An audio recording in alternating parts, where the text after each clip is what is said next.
आप सबको जय मसीह की। प्रभु आप सबको बहुत बहुत आशीष है। आज मत्ती उसका 14 अध्याय यहाँ पे इस प्रकार से लिखा है।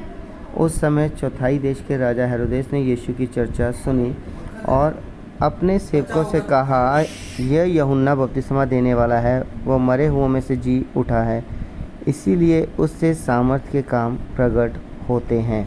क्योंकि हेरोदेस ने अपने भाई फिलिप्पुस की पत्नी हेरोदियास के कारण यूहन्ना को पकड़कर बांधा और जेल खाने में डाल दिया था।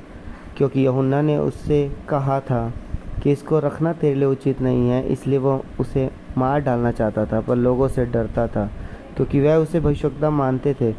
पर जब हेरोदेस का जन्मदिन आया तो हेरोदियास की बेटी ने उत्सव में नाच दिखाकर हेरोदेस को खुश किया। इस पर उसने शपथ खाकर वचन दिया, जो कुछ तू मांगेगी मैं तुझे दूंगा। वो अपनी माता के उस्काने से बोली, यूहन्ना बपतिस्मा देने वाले का सर थाल में यही मुझे मंगवा दे। राजा दुखी हुआ, पर अपनी शपथ के और साथ बैठने वालों के कारण आज्ञा दी कि दे दिया जाए, और उसने जेल खाने में लोगों को भेजकर यूहन्ना का सिर कटवा दिया। और उसका सिर थाल में लाया गया और लड़की को दिया गया, जिसे वो अपनी माँ के पास ले गई। तब यूहन्ना के चेले आए और उसके शव को ले जाकर गाड़ दिया और जाकर यीशु को समाचार दिया। जब यीशु ने ये सुना तो वह नाव पर चढ़कर वहाँ से किसी सुनसान जगह को एकांत में चला गया। लोग ये सुनकर नगर नगर से पैदल ही उसके पीछे हो लिए। उसने निकलकर एक बड़ी भीड़ देखी और उन पर तरस खाया और उनके बीमारों को चंगा किया। जब सांझ हुई तो उसके चेलों ने उसके पास आकर कहा, यह सुनसान जगह है और देर हो रही है, लोगों को विदा किया जाए कि वह बस्तियों में जाकर अपने लिए भोजन मोल लें। पर यीशु ने उनसे कहा, उनका जाना आवश्यक नहीं, तुम ही इन्हें खाने को दो। उन्होंने उससे कहा, यहाँ हमारे पास 5 रोटी और 2 मछलियों को छोड़ और कुछ नहीं है। उसने कहा, उनको यहाँ मेरे पास ले आओ। तब उसने लोगों को घास पर बैठने को कहा और उन 5 रोटी और 2 मछलियों को लिया और स्वर्ग की ओर देखकर धन्यवाद किया और रोटियां तोड़ तोड़ कर चेलों को दी। और चेलों ने लोगों को जब सब खाकर तृप्त हो गए तो चेलों ने बचे हुए टुकड़ों से भरी हुई 12 टोकरियां उठाई और खाने वाले स्त्रियों और बालकों को छोड़कर 5000 पुरुषों के लगभग थे। तब उसने तुरंत अपने चेलों को नाव पर चढ़ने के लिए विवश किया और वह उससे पहले पार चले जाएं, जब तक वो लोगों को विदा करके प्रार्थना करने को अलग पहाड़ पर चला गया। और सांझ को वो वहाँ अकेला था। उस समय नाव झील के बीच लहरों से डगमगा रही थी, क्योंकि हवा सामने की थी। और यीशु रात के चौथे पहर झील पर चलते हुए उनके पास आया।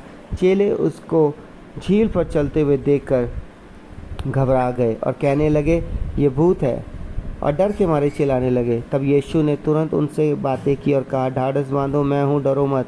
पतरस ने उसको उत्तर दिया, हे प्रभु, यदि तू ही है तो मुझे अपने पास पानी पर चलकर आने की आज्ञा दे।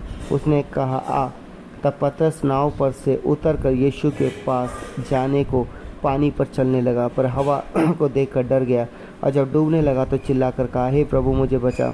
यीशु ने तुरंत हाथ बढ़ाकर उसे थाम लिया और उससे कहा, हे अल्पविश्वासियों, तूने क्यों संदेह किया। जब वे नाव पर चढ़ गए तो हवा थम गई। इस पर उन्होंने जो नाव पर थे उसे दंडवत करके कहा, सचमुच तू परमेश्वर का पुत्र है। वे पार उतर कर गन्नेसरत में पहुँचे।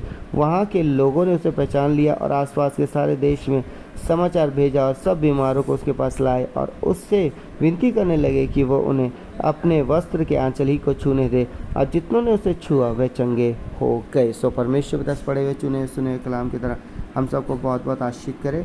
आमीन। सो आइए हम प्रार्थना करेंगे, अपने सर को झुकाएंगे, अपनी आंखें बंद करेंगे। हालेलुया। धन्यवाद धन्यवाद धन्यवाद धन्यवाद इब्राहिम, इसहाक और याकूब के पिता परमेश्वर और मसीह यीशु नासरी हमारे स्वर्गीय पिता, हम आपके सम्मुख आते हैं प्रभु। विशेषकर हम आपका शुक्रिया करते हैं कि आपने हम सबको संभाला, हम सबको सुरक्षा दी प्रभु जी। और जिन्होंने वचन सुना है प्रभु जी, इस वचन के दौरान उन्हें उत्साहित करें। आज के वचन में जो हमने पढ़ा है प्रभु कि प्रभु जी वो 5 रोटी और 2 मछली 5000 सिर्फ पुरुषों की भीड़ ने खाया प्रभु। वहाँ स्त्री, बच्चों और बुजुर्गों की गिनती नहीं है प्रभु। लेकिन हाँ प्रभु, आज भी प्रभु आप अपने लोगों की ज़रूरतों को पूरा करने वाले पिता हैं। हाँ प्रभु, आज भी आप अपने लोगों की सहायता करने वाले पिता हैं। हाँ प्रभु, अपने लोगों की ज़रूरतों को आप पूरा करें प्रभु, कोई कमी घटी ना उनके जीवन परिवार में। और जो वचन सुने हैं प्रभु जी, ये वचन के द्वारा आप उन्हें आशीषित करें, उनकी कमाई को आशीषित करें, उनके बेटे बेटियों को आशीषित करें, उनके बिजनेस को बढ़ाएं, आशीषित करें प्रभु। और प्रभु आपकी हजूरी को जब भी पुकारे प्रभु, और अपने घर में महसूस करने वाले हो सके। हाँ प्रभु, पिता पुत्र पवित्र आत्मा की हजूरी की तरह उन्हें आशीषित कर, उनके विश्वास के अनुसार प्रभु।